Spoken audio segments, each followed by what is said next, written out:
Good morning, everybody. This is Model Railroad Addict coming back to you down here at the layout. This is, instead of number them, layout update 110 or so, I'm just going to date them. So this is layout update for April 10th, 2012. And for many of you that follow me here on YouTube, this might be a little bit of a surprise. For the ones that follow me on Terrain Life and know me personally, you've already known what I've been doing. So this ain't going to be much of a surprise for you. But I have decided from a financial standpoint to put the O scale away. I just was not happy with the way I was coming on it. It was actually emptying my wallet out faster than I could refill it, and I wasn't really getting any progress on it.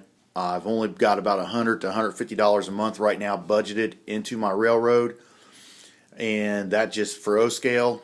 All I've done the last 3 or 4 months basically is buy track, and it's just not where I was wanting to be at. So what I've done is I've put my O scale away, all with the exception of these 3 engines right here. I haven't put these away yet, and I've decided to run a HO layout again. Now, for you that know me or follow me in the past, that I got out of HO, I only wanted to do one scale, and I decided it was going to be O scale. When I made that decision, I did sell off all of my HO scale. Everything in HO scale I had, I sold. What I didn't sell, I gave to a friend of mine. Well, more to my friend's boys because they are doing HO layout. And so I gave all what I had left over to his boys. So I had only O scale. And I just wasn't really figuring on the O scale, hitting the budget as hard as it was. So instead of getting frustrated, going out, spending $100, $150 on buying track, coming home, taking a couple hours, laying it, and then it's done for the next month, I like being able to work on it daily, if not, once or twice a day, coming down and doing stuff. And with the O scale, I just couldn't do that. And to be honest with you, with the O scale, I wanted a double main line, and I just with having this big concrete wall between the 2 rooms, I couldn't get a double main line in. I had a single main line, which a lot of you guys thought was just sweet. That gave me a lot of inspirational comments and stuff, but it just wasn't filling my needs that I wanted out of my layout. The layout that I really kind of wanted is something really similar to J.D. Stuck's. I don't know how I've missed his videos in the past, but I just about 3 weeks ago I ended up coming across one of his videos and watched his layout, and his layout is just like what I would want out of a layout. It's all together, double main lines, multi-level, got the reversing loop underneath the layout is just killer. His layout is just something unbelievable. I mean, don't get me wrong, other guys have great layouts on YouTube. I still think that PGH Train Fanatic probably has, in my opinion, one of the best looking layouts on YouTube right now, followed closely probably by Eric Siegel. But the reason why Eric's probably isn't the best is because of the fact that PGH Train Fanatic has got his pretty much done, with the exception of the add-on he's doing right now, which is just going to make his layout even better. So, I will never be able to have a layout like that in where I'm at here in this basement, and it was just kind of bumming me out, and I really want to run a double main line, 4 or 5 industries, and a multi-level layout, and I just wasn't going to be able to accomplish that down here. So I've decided to put the O scale away for a couple years, at least until I get the garage built. My income is pretty much fixed. I can't change it where I'm at other than my percentage raises I get from time to time. Now my wife, she's still kind of in her entry-level stuff. Here in the next year or two, she's actually going to get up into where she's going to be making money in the area where I am. So our income is actually going to double here within the next probably year to 2 years, and that's probably when I'll end up pulling the O scale back out. But in the meantime, I'm going to focus on running HO, and I had to start over from scratch. I just had to start. I had nothing in HO. The only car I kept in HO was my MTH Railroad Club car. I kept it, and that was it. Everything else I sold off.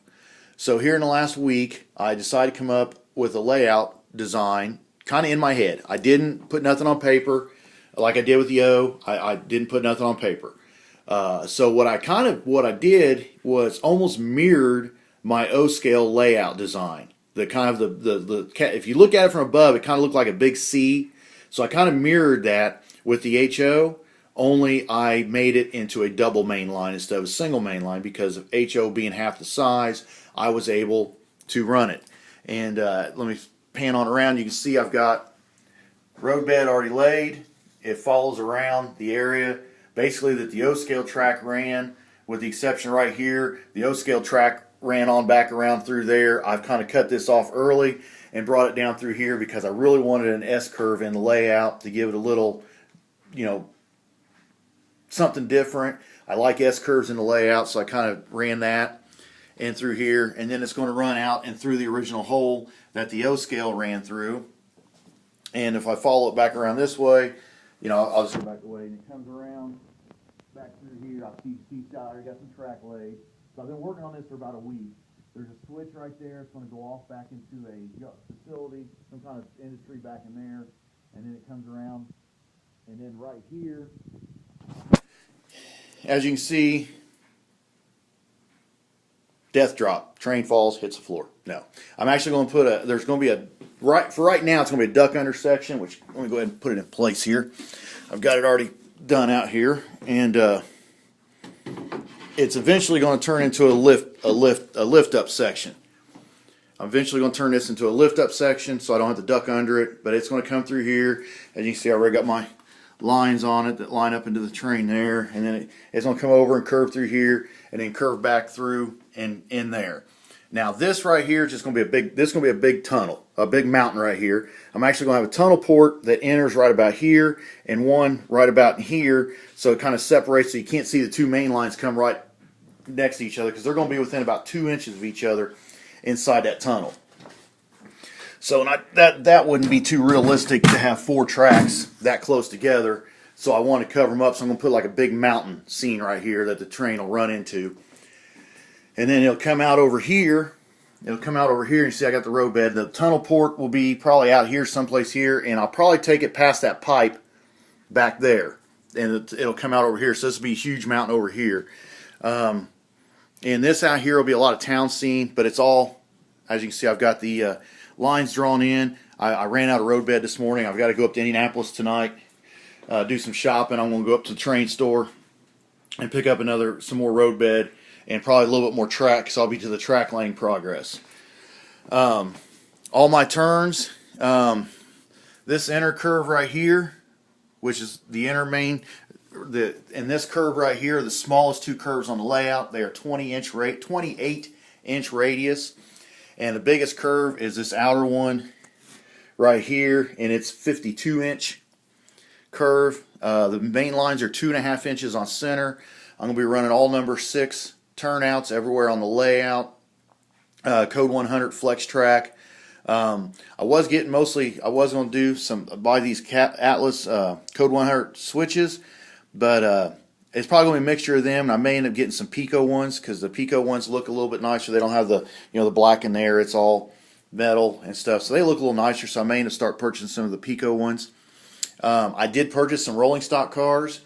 I picked up the first one there is a BNSF. That's an Atlas Master, whatever that. It's not the Train Man, but it's a step up. Box car, and then I've got an Athearn BNSF one. I got a Chicago Northwestern bi-level auto rack and a single dome tank car. I have attempted to do, I don't know if the camera paid, doing a little weathering on my trucks and wheels and stuff. I did the 2 BNSF cars. I think they turned out pretty cool. For me, that's something I was trying to do. Obviously, I haven't done the tank car or anything yet. I just started out on the BNSF. And the other thing I've gotten was a little maintenance away car that'll sit in my engine shop for just so I saw that orange cab. Probably be running primarily BNSF on the layout, Santa Fe, Burlington Northern. This whole area back here, I'm going to have a switch come off there. This whole area back here is going to be all engine facility. I like having a big engine yard. I'll probably have like a town scene. Town scene will be all through here. I'll have some kind of industry through here, and I'll have some kind of industry back in here. I'll have a little maybe town scene here that like kind of goes into a tunnel, and the road will come across the double mains here. and then it'll kind of feed through this side, and you'll see it come out of a makeshift tunnel here, and it'll come across. I've got a couple of Mountain Dew semi trucks that I'm going to have a soda pop packaging facility. I'll probably find some Pepsi and some Dr. Peppers and stuff like that, and then I'll have the town scene across the main lines here, go straight across the main lines there. I'll probably have a T come down this way, and there'll be some industries mixed in here and here. But that's the way I'm going to do it. The main lines out here are still 2.5 inches on center. All the radiuses out here, the outer radiuses are 40 inches out here, there, and back there. Of course, the inner main is 2.5 in on that, so they're like 37.5. This right here also is another, I think that's 34 inner, 36.5 outer. I believe those are the same, 40 outers here, 37.5 inners out here. So pretty decent curves. I am going to be running DCC straight out of the gate. I'm not going to mess with DC. Actually, a friend of mine loaned me his Zephyr to use in the meantime until I get my system. I'm looking at probably maybe a Digitrax Super Chief Extra system. The 5 amp should be more than enough to run this layout. I'm also considering the NCE Power Cab because it's easily upgradable to a 5 amp system. Obviously, I'm going to need some sort of walk around capability right out of the gate. The Zephyr's nice, but it doesn't offer me walk around. By the time I add like the DT402 throttle to it, a couple loco nets, I might as well just go ahead and buy the Super Chief. So he's let me borrow this right now. I do have one engine right now at HO scale, and it is an MTH SD70 ACE. I actually purchased this off Will Carter about a week or so ago. It's my one and only engine. That's my Railroad Club car from MTH that I got last year, and pretty much where I'm at. I'm going to go up to Indy this afternoon, pick up some more road bed, probably pick up some more Flex Track because the train store I go to up in Indianapolis is there on East Washington Street, just west of Shadeland Avenue. It's called Train Central, and I think they probably have one of the better deals that I get. I can pick up these number 6 switches for right around $14, and the Flex Track, I can pick it up. If you buy 5 or more pieces, he sells it for $3.80 a piece. So that's some of the better deals I found where you can go in person and buy it. The road bed, it comes in a box, a case of road bed. I think he sells it for $31 up there. So, I'll go get a case of it and some more track and some switches so I can bring the track on around, join it to this switch. Now I buy the number 6 right hand to go in here, and I can have track clear up to there, buy more road bed, and maybe finish off the track in there this weekend. My only troublesome spot's going to be right here at this tunnel. With O-scale, this wasn't perfectly level. So with O-scale, the little hump here and there, the O-scale would just roll right over it and not uncouple. I got a feeling that with HO, I'm not going to have that luxury. I'm going to have to figure some way to level that foam out a little better. I tried, getting a hacksaw blade that's wider than the opening and just kind of, saw through it to level it out, but that's not working out too good. So I'm going to have to figure out some other way to kind of level that out a little better. Because as you can see, the black lines going across it, they're kind of wavy, and that's because it's humped up. So I'm definitely going to have to work on that. That's why I really don't have no road bed going through there yet, because I got to work on leveling that out better. And then after I get it leveled out and trains running through it, I'm going to not put the mountain up for probably a couple of months just to make sure that the foam doesn't expand or anything or collapse and cause me issues, because that'd be a pain in the butt to work on after I get the tunnel put up. So in the meantime, I'm going to leave the tunnel down just so I can make sure that I'm not going to have any issues with the trains derailing or coming uncoupled going through this tunnel.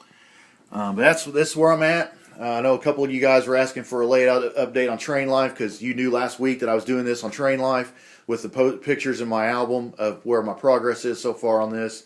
So here's the video. And as for, like I say, the O-scale is just put up for now. I may end up selling 2 of my engines, just because of the fact that they're going to be put up for a couple of years, and it's just a shame to box these things back up and just sit them away. The steam engine isn't going to go nowhere. I'll probably end up selling the 2 Union Pacific engines. This one, of course, right here, this is a SD70 ACE. It is a Premier Line locomotive, Proto 2 sound, all the bells and whistles. The only thing that is wrong with it is, let me spin it around here, The only thing wrong with it is it's missing the sunshade right there. I have no idea where it went. No clue. It's got the one on this side. It's got all that. The front door here.